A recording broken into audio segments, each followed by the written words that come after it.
Hey guys, welcome back to the channel. We are going to be spending some time in the kitchen together today. I have a lot of things I'm going to be cooking over the next several days. We're going to be doing lots of like homemade from scratch recipes. I thought that I would do this from shelf cooking and just kind of bring you guys along with me as I cook in the kitchen and all of that. First things first though, I have a Sam's Club haul to share with you. This is all grocery items, but I did place this haul or this order online to help me tide over until we went back again. And it is all stuff that I took out of my grocery budget. So our grocery budget now is like, we were at like $3.19, I think. The last time I updated you guys, which you probably will actually see a grocery haul before you see this video, but prior to my grocery haul on Sunday that you guys will see, we are currently, I believe, at $269 left. And we have about a week and a half to shop for. I just noticed that we are running out of a few Sam's Club things, and I wanted to, like, I don't know. I didn't want to end up running out of so much that I went crazy and went to Sam's or whatever.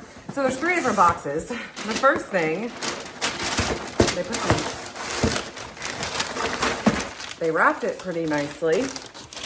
But the first thing is these freeze-dried strawberries. So there are 2 of them. We were completely out of these for Finley. She's been eating these like crazy, and I'm actually thinking Georgia might like them as well. So there are 2 of them. And then there also is my pomegranate. They put this in one box. My Brooksides, I was out of these again as well. I didn't actually buy them the last haul, so I was out of them and I needed them. And then this box is rather large.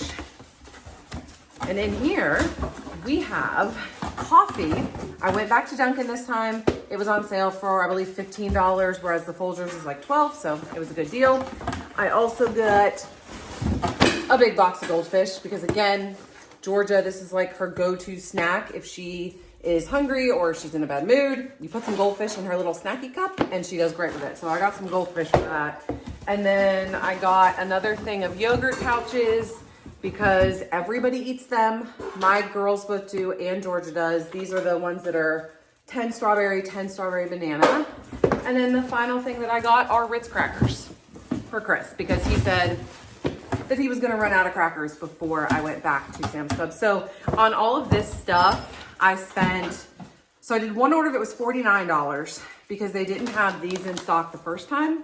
So that was $49, and then I went on and did another order, so I get free shipping with my Plus membership. I did another order for these, which was $16. So this in total was like $65 for all of this stuff. And I did take that off, which means $65 doesn't seem like I got that much, but anyway, I took that out of my grocery budget. I'm gonna get this stuff put away, and then we're gonna go ahead and start dinner. The first thing that we need to do is get chicken in the crock pot, and then I need to make some yeast rolls for dinner tonight as well. And all the recipes, if I follow a recipe in this video, I will link it down below or list it out down below. So let's get going. Now I'm actually making cheesy chicken on this night, and I'm doing it in a way that I've never done it before. So usually I will just cook the chicken like on my skillet or like on my electric skillet or in the oven and then top it with cheese at the end. But that usually leaves the chicken like a little bit dry and tough, and I wanted to see if I could prevent that this time. So I decided to throw it in the crock pot. Essentially I just put, I think, like 7 or 8 chicken tenders with some seasoning, seasoned salt, paprika, the garlic and wine seasoning from the melting pot that I love, and then some chicken broth. And I'm just going to cook that on low for 4 to 5 hours and see if that can make a difference. And then I'm going to top it with the cheese at the end and put it under the broiler. I decided that that might help me correct my dry chicken dilemma. Moving on to yeast rolls. Now, y'all, I have been using this yeast roll recipe for probably the past 3 or 4 months, and it is foolproof. I found it online. I'll link it down below, but we make these yeast rolls at least once a week. Most weeks we make them twice. They are just that good, and my kids will eat them like just as random snacks throughout the day. And then also as breakfast, Chris will put like jelly on it or an egg. He'll fry an egg and put it on a yeast roll, like as a sandwich in the mornings. They're so good. The recipe says that it makes like 24 rolls, I believe. But you guys will see in a minute here that I don't necessarily like make them as 24 even rolls. I kind of just pinch some off and, you know, roll it up. But essentially this one does call for 2 rising periods, but I found that it is less rising than a lot of the other ones call for. So you let the first dough rise for 30 minutes and then you roll them out into the rolls and allow them to rise for another 30 minutes. Now, I will also say that I have found that allowing them to rise closer to an hour the second time makes them taste better. It makes them like fluffier and more airy and less dense if you allow them to rise for about an hour as rolls instead of just the 30 minutes. That's my little tip that I've learned in this process. You obviously can follow the recipe just as it is, but these are so delicious. You can't go wrong with these. Finley has been really wanting to help me cook lately, and I've mentioned that I'm trying to cook a lot more things from scratch, so yeast rolls being one of them. We've not been buying like frozen rolls. Even the Rhodes rolls is something. You guys know we do like the chicken Rhodes rolls. We have been making yeast rolls and doing it that way instead of buying the frozen rolls and using those. So I'm trying to get a lot better about making stuff from scratch. Having Georgia 3 days a week and being home has really allowed me to focus more on what I'm cooking for my family and cooking more stuff from scratch and all of that. So I've really been enjoying that. So this yeast roll recipe is definitely like, if you try one recipe from this video, I would try the yeast rolls because they are just that good. I've even used this recipe to make cinnamon rolls. I just used the dough obviously as the cinnamon roll base after letting it rise. Like I didn't obviously make them into rolls. So here we are letting it rise the first time, and then we are just going to go ahead and roll them out into doughs. This is my favorite part, punching down the dough. Absolutely my favorite part. Now, I need some advice here. I have been watching a lot of videos on sourdough bread and sourdough starters, and I'm just so intimidated as to how I should start a sourdough starter. So if anybody has any tips on that, I would love to hear them. I've gotten a lot of like, it just seems like a lot of work, like having to feed it every day. But then I see some people who say that they don't feed every day or that they don't throw away the discard, which some people say you should, some people say you shouldn't. I don't know. If you have a sourdough starter that you have been successful with, I want to hear about it. Let me know down in the comments how you do it and what you use sourdough starter for, because I've also heard that any recipe that calls for flour and water, you can just sub some of your starter for and then not use the flour and water. But then how do you know how much to use? I don't know. Let me know all of the sourdough things down below, because I really would like to, that's a goal of mine this year, is to start a starter, but I don't know where even to begin with that. And I'm finding making yeast rolls a lot easier and enjoyable right now, but I would love to delve more into more types of making bread. I've even looked in some like proofing baskets that I want to buy. Like I'm delving headfirst into all of the baked things, but let me know your thoughts on that down below. To go along with the chicken tonight, I'm making a potato thing in the air fryer. My children and Chris have really been loving these air fryer potatoes. I buy the tiny little Yukon Gold bite-sized yellow potatoes that my Food Lion sells. This here in the strainer is 2 bags of them, although I did not need 2 bags of them. We had a bunch left over. But essentially, I just cut them up. If they're larger, I cut them into quarters. If not, I just have them, and then I sprinkle some olive oil on top and add to it some of the garlic and wine seasoning. Again, I'm obsessed with it. We buy it directly from Melting Pot, but you can buy it online. On Amazon sells it for about the same price. So seriously, so good that I could eat it like with a spoon probably. But I add that and a little bit of seasoning salt, give that a good mix. And then all you have to do is pop that in the air fryer on 400 degrees, and I usually cook it for 20 to 25 minutes, depending on if I've preheated the air fryer or not.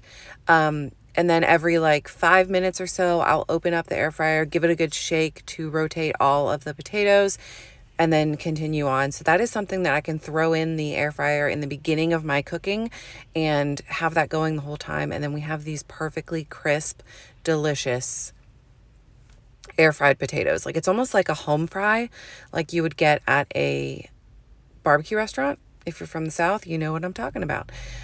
So for the chicken, it's been several hours. Obviously, the chicken is cooked now. I am trying something different. Again, typically I just would add like shredded cheddar cheese to the top of this, and that is the only thing that I would add to it.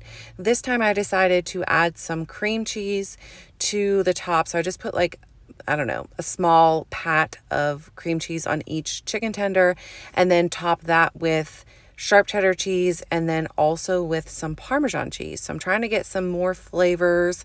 I figured the cream cheese might help in making the chicken less dry, like as it melts and everything.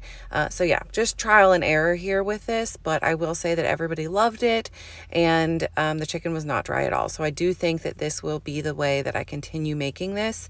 So I just pop this in the oven for about 15 minutes, and I pop the rolls in at the same time, and then everything is ready for dinner at the same time. And I also cooked us up some broccoli. Here's what we had. Look at those gorgeous potatoes, and look at that gorgeous yeast roll. Again, try the yeast roll recipe, guys. You will not be disappointed with that. Now this here is another day. We've moved on. I meant to make these brownies on the same day as a dessert, but I just ran out of time. So this is 2 or 3 days later, and we are making homemade brownies. Now I found this recipe on Facebook. Facebook has really been coming through lately for me, popping up these like little recipes that have it all in one spot where you can just screenshot the recipe and move forward. And that is where I got this recipe. So I think it was marketed as like grandma's 50-year-old brownie recipe. And you know that grandma could probably make some brownies. So Kylie and Finley are helping me with this. It was a lot of, like, as I was making this, I was like, this is not going to be good. It was 2 cups of sugar and like a whole cup of butter. And it just, I don't know, even as I mix it here in a minute, I'm thinking the whole time, this is not going to work because the mix was so thick, which brownie batter typically is, but this one was just really thick. So I gave it a go though. I baked it. And now I will say that the recipe calls, like there's 2 parts to this recipe. So you make the brownies and then you make a frosting. And I was not going to make the frosting. And the first time that we tried the brownies, we tried them without the frosting, and everybody was like, Betty Crocker's better. And I mean, they just were a little dry and not so flavorful, which I think is, you know, that thick batter, like they're very dense.